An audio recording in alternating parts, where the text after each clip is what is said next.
Barely 24 hours after launching its campaign, another crisis has hit the People's Democratic Party. A scandal has hit the national executive of the People's Democratic Party as 3 members of the National Working Committee have returned the combined sum of 93.6 million naira, said to have been paid into their bank accounts allegedly by Yocha Ayu-led leadership of the party with no explanation. So in separate letters written to refund the various forms of money as seen by Rise TV, Deputy National Chairman South, Figure Akpaja, National Chairman South Dan Obi, and National Women's Leader Professor Stella Afa Ato said that they could not explain the source of the money or what it's meant for, while one of them claimed that it is said to be for a 2-year housing allowance. Arakpaja got 36 million of the said amount, while Obi and Afa Ato got 28.8 million each.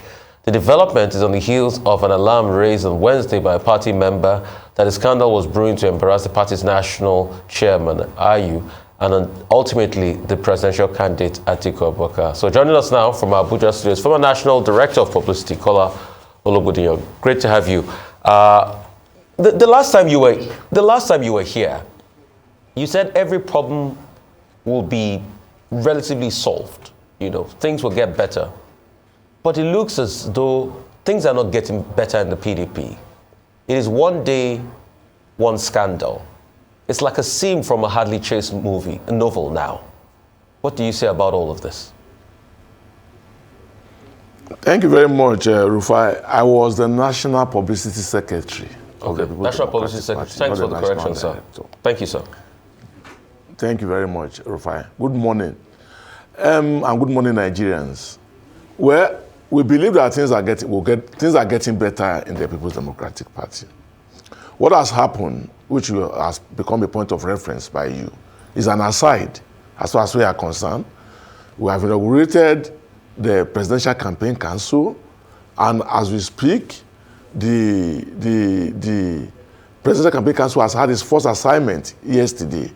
We are moving on. What happened, which has become an issue of public interest, is an aside as far as the PDP is concerned. Well, Kola Ologbondiyan, before we came on air, I was joking. I was saying, Kola enjoys this spokesperson job so much. Even in retirement, he's still very active, but it's fine.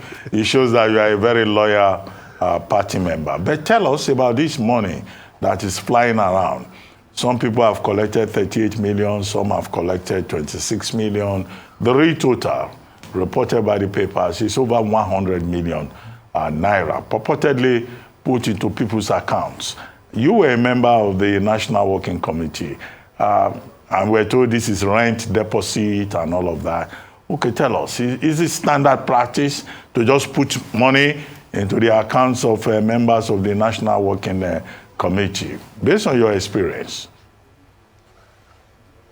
Let me start by saying that the founders of the People's Democratic Party created what is known as establishment profile of the party.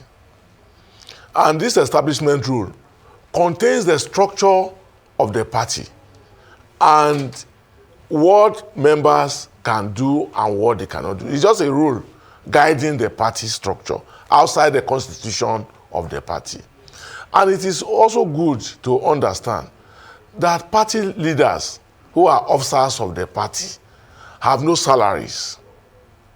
They are never paid any form of salaries as monthly earning. Their entitlements are in allowances are impressed. Housing allowances, I heard somebody talk about sitting allowance. I don't know about sitting allowances. But I know there are transportation allowances, there are housing allowances. And there's also interest. Sometimes, based on our own experience, I'm not in this working committee, so I don't know the practice of this working committee. But what I know is that when you assume office, you must submit your account number to the party directorate, particularly the finance directorate of the party, so that whenever your entitlements are ready, they will be paid into your account. It is totally strange that any officer of the party will come up and say, oh, money was paid into my account. I don't know how the money was paid. I don't know what the purpose was meant for. There is no way this issue that we are discussing now will not be debated, going by experience, will not be debated in the National Working Committee with minutes taken, and it will be agreeable to all members of the Working Committee what each member is going to get. So it's totally strange that people are talking about money legitimately earned as if it was a bribe. I will be surprised if any member of the Working Committee come up to say that the issue was not discussed at the National Working Committee and that there was no agreement in the National Working Committee, because that had been the practice, that was what we met, and that was what we left. Okay. You've talked about that. You've made some clarification. The party too has come out to say, yeah, it's supposed to be for allowance and all of that. But I'd like to ask you what happened at the launch of your campaign council and also at the launch of 3 books about Alhaji Atiku Abubakar. People were conspicuously missing there. The shocking one was Governor Ologbondiyan, which a day earlier, Alhaji Atiku Abubakar was in Enugu. But Governor Ologbondiyan couldn't even return the favor. He wasn't there. And also, the letter that was written by elder statesman Emeka Anyaku before the event, saying that nobody informed him about the event. I mean, why are there so many loose ends in the organization of things for your political party? Thank you very much, Rufai. Let me begin by saying that the Presidential Campaign Council inauguration was a huge success. It was a huge success. You see, Rufai, something is playing out which are not known to the ordinary eyes in the party. I love your reference to the fact that Governor Ologbondiyan received the presidential candidate Atiku Abubakar. He also provided an environment that was convivial. However, he could not make the public declaration or the public inauguration of the campaign conference, council. But that doesn't remove the fact that leaders of the party from Enugu State were present. It doesn't remove the fact that the leaders of the party, including the Deputy National Chairman South, His Excellency, former Ambassador Arakwaja, was present at the inauguration of the campaign council. It doesn't remove the fact that leaders from Benue State, like Senator David Mark, were present at the inauguration of the campaign council. So largely, we must understand that there are things that are not met by the ordinary eyes, because the ordinary eye is looking at the top level. Oh, why is Governor Wike not present? Oh, why is Governor Makinde not present? Rufai, let me tell you this. Like I said recently in a statement that I issued, that I have gone around this country and that I have also interfaced with leaders and members and stakeholders of the party. In majority of the states of this country where we have PDP members and leaders and stakeholders, the campaign slogan is 5/5. What is 5/5? 5/5, they will vote for the presidential candidate, they will vote for senators, they will vote for House of Reps, they will also vote for governors, and they will vote for House of Assembly. So the slogan is 5/5. And that's what you are going to find wherever you go to in the state. Rufai, you asked me at the beginning that how come things are not getting better. There are rough edges of the discomforting disagreements. And if you listen to the chairman of the campaign council, Governor Emmanuel Udom, he did say that at the end we will all unite. And as you and I are speaking, there are efforts being geared towards unity. And the campaign has taken off. And our case is far better than what they are operating in our neighbors' quarters, where they cannot even form a campaign council, where as a matter of fact, they cannot even take off, where at the signing of peace agreement yesterday, the face of their campaign, their presidential candidate could not be found. So I believe that we are on a trajectory. And when a trajectory starts, sometimes you are bound to find some mistakes, you are bound to find some problems, you are bound to find some challenges. But we have 4 or 5 clear months ahead, and I believe that before the end, we will all resolve these issues. Okay. Well, I'm sure we'll come back to this presidential campaign council matter. But first, two major developments in the PDP. The whole idea of the campaign council was to project an idea of unity within the party. But in this week alone, two major developments in at least two states. In Osun, Adeleke has been confirmed as the validly elected gubernatorial candidate of the party. Dotun Babayemi, we're told, has been expelled from the party. But there's still the unresolved matter of, that election, the APC saying that it will contest the outcome of that election.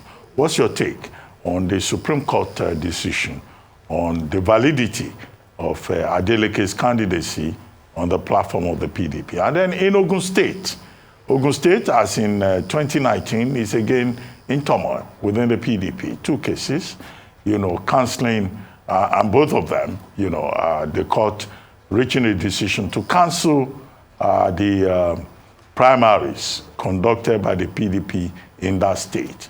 And of course, the party is divided, in different directions. I won't say down the middle. As the PDP not technically even lost the election in Ogun State, even before the election itself. Your take on those two states, Osun and Ogun? Thank you very much, Dr. Abati. I just discovered that I have not greeted you this morning. The erudite man. Good morning. Now, having said that, I also know that Ogun is of a concern, is of interest, because we are from Ogun State. But let me begin by congratulating the governor-elect of Osun State. Imole has arrived in Osun State. And Okunkun, like the Yorubas will say, has to parada, which means that darkness must depart from Osun State. But having said that, you spoke about the fact that, the Supreme Court yesterday took a decision on the Osun process of the party. And it is welcome. You see, the earlier party members understand that when the national send a body to the state to go and conduct a primary election, every interest must function within that body that has been sent from national. Supreme Court, even in the case that we had in Anambra, I'm not a lawyer, and with due respect to you, Dr. Abati, even in the matter in Anambra State, the Supreme Court came up and said that they recognize the structure of the party that was sent from the national to come and conduct the primaries. And if you look at the case in Osun, it might not be the same thing. I've not studied, I've not looked into the case. It might not be the same thing. But I can assure you that the Supreme Court has recognized the body that was sent from Abuja to come and conduct the primary. In the instance of Ogun State, where the High Court has, I think the Federal High Court has invalidated the primary that was held. I'm not in the party currently, as in I'm not a member of the working committee of the party. But I know that in circumstances like that, like what happened in Zamfara State, the party will immediately, rather than going into contestation in the court, they will immediately go back to the state and go and conduct a fresh primary. And from reports that I got yesterday, it is clear that within next week, before the close of next week, the party will conduct another primary in Ogun State. But what's important is that every interest in Ogun State must ensure that they apply themselves to the body that will be sent from the National Secretariat to conduct the primary. Because going to court after a body that has been sent from the National Secretariat has conducted the primary, or going to organize another sham primaries outside the body that has been sent from the National Secretariat, it will just end up as arrogant nonsense. Because at the end of the day, it is the body that comes from the national. It is the body that the National Secretariat sent to the respective states that will conduct the primary that will be upheld. So where are we in this Wike chapter? Are you guys moving with or without Wike? Well, I believe that all rooms are still open, and I believe, that's my own belief. Like I said earlier, I'm not in the working committee. I don't know what the plans are. But I believe that all rooms are still open. But what's important in the party as we speak today, from what I've seen from respective developments, is that the party is moving towards ensuring that it is victorious in the 2023 election in order to rescue Nigerians and reset our nation. Okay, Don Pedro Obaseki was on this same program yesterday morning. And I asked him a question that, look, the Atiku camp has been talking about restructuring. And, you know, his simple response was that, okay, yes, restructuring is important to the party's candidate along the lines of ensuring federalism, right? Or what some people call true federalism. I don't know whether there's false federalism. Federalism is federalism. Okay, but I mean, you are part of the campaign. So what exactly does the candidate of the PDP, what exactly does he want to restructure? Having been part, as Omoyele Sowore also pointed out yesterday, as part of the old system. Thank you, Dr. Abati. Atiku Abubakar, like I have said before, is the only candidate who is even talking to the issues. I heard yesterday that everybody is saying, oh, make issue campaign, do issue campaign. The only candidate out there talking to the issues in our nation today and bringing forth practicable solutions is Atiku Abubakar. Thank you for bringing up the issue of restructuring. Atiku Abubakar believes, and the campaign also believes with him, that there's so much concentration of power at the center. So what he's talking about is that he will go through the legislative arm to look into the Constitution of the Federal Republic of Nigeria as amended and to ensure that powers are devolved to the states so that there will be lesser concentration of power in the at the center, and that this will enable the respective states to function in line with their capacities and their abilities. And for instance, you have a federal structure in which a state cannot decide what it wants to do. In our last discussion on this chart, you remember, on this platform, you remember, I said that in Akwa Ibom, for instance, they are generating power, but they need to come back to Abuja here to come and secure an agreement with the Ministry of Power and other agencies that surround power before they can even distribute the power that they have. And that they must go through the national grid to do that, and they also need approval. Let's assume that Akwa Ibom has the capacity, that it has the resources, it has the money to build its own grid. It doesn't have the right to do it because that aspect of our life is contained in the exclusive list. And part of what Atiku is saying is that, look, let us take that aspect of our constitution to the concurrent list and make things easier for the respective. So what Atiku Abubakar is talking about restructuring, is the too much concentration of power at the center that you cannot claim to be doing federalism. And at the same time, you are not according the rights of the states to them. You are not according the rights of the local government councils to them. That's his position. Okay. But a lot of people are still very iffy, you know, about the fine details of his economic plan. And that's why, are you going to put an addendum document? You know, because when we look at his economic plan, it's always a question of how. You talked about power production, for instance. Yeah, you said you would decentralize the grid. But you've not been able to tell us how. You are going to come up with the funding to build the new grids, how you are going to even do with the Siemens deal that this government has signed to fix the national grid. Are you going to continue with that? How are you going to get investors in? Investors that never came into the power sector all this while. How? So we are not seeing a lot of hows. If I ask you now, Atiku Abubakar's plan on power, how much is it going to cost? If I ask you now, what will be your response, sir? Rufai. Yes. Rufai, in our last discussion on this very platform, and as it has to do with power, you remember I told you that the Atiku plan, which he presented at the Lagos Chamber of Commerce and Industry, is not something that we can discuss on a platform, just on a one-off stance. And mind you, even as we speak, he remains, like I said earlier, he remains the only candidate who is even showcasing a process. So when the campaign formally kickstart, or as we go into the campaigns, the nitty-gritty, yes, no, I said as we go into, yes, I corrected myself. I said as we go into the campaigns, the nitty-gritty of how these issues will be attained will be elaborated, they will be discussed. Rufai, mind you, that, for instance, the presidential candidate of the All Progressives Congress has not even come out to tell Nigerians that this is the focus of my administration. He has not said a word on that. Even the other parties that are saying that, oh, they will do this, they will do that, they are listing problems.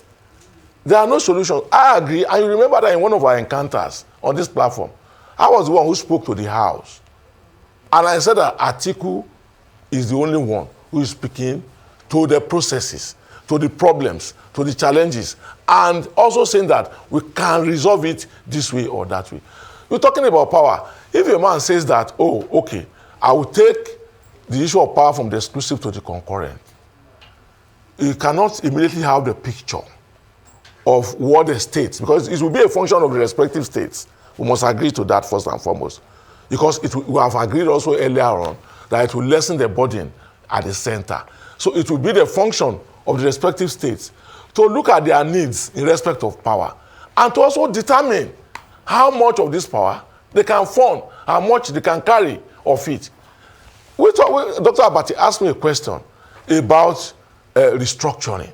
And I said restructuring to Atiku Abubakar is about devolution of power. It's about enabling the respective states, the capacities, because they know the challenges of their respective states. So by then, we will no longer be talking about, oh, what can we do? How much is it going to cost us to build a grid? Is it going to be the responsibility of Atiku government now to go to the states and be building grids? Whereas part of the devolution will ensure that finances also go to the respective states, while what is operable at the national will not be as huge as it used to be. So I believe at the end of it all, it is the state. This is my belief. But I know that as we move into the campaign, as we progress through the campaign, the details of this plan will be espoused by the candidate himself. Okay. Before I let you go, Kola Ologbondiyan, there's a question I've been asking, you know, all the political surrogates who have been on this program in the last 2 days. And it's about the polls. The polls don't seem to favor Atiku Abubakar. Quickly, your take, because we need to go. Dr. Abati, the pollsters are acting outside the election day scenario. They don't understand it. Dr. Abati, advise them to forget all the things that they are doing. Because what happened on the day of the election, they cannot capture it in their polling. And that's very, very clear. As you speak today, if you look at the numbers, if you look at the configuration of the country as you speak, if you look at the electoral pattern of our nation, you will find out that it does not align with what the pollsters are bringing out. And I don't want anybody to drag me to the issue of, one person has come or one group has come to make the total difference. Election in Nigeria don't work that way. Thank you very much. Thank you very much, Kola Ologbondiyan. It's good to see you back in action. We'll see how it turns out in the next 5 months. Thank you.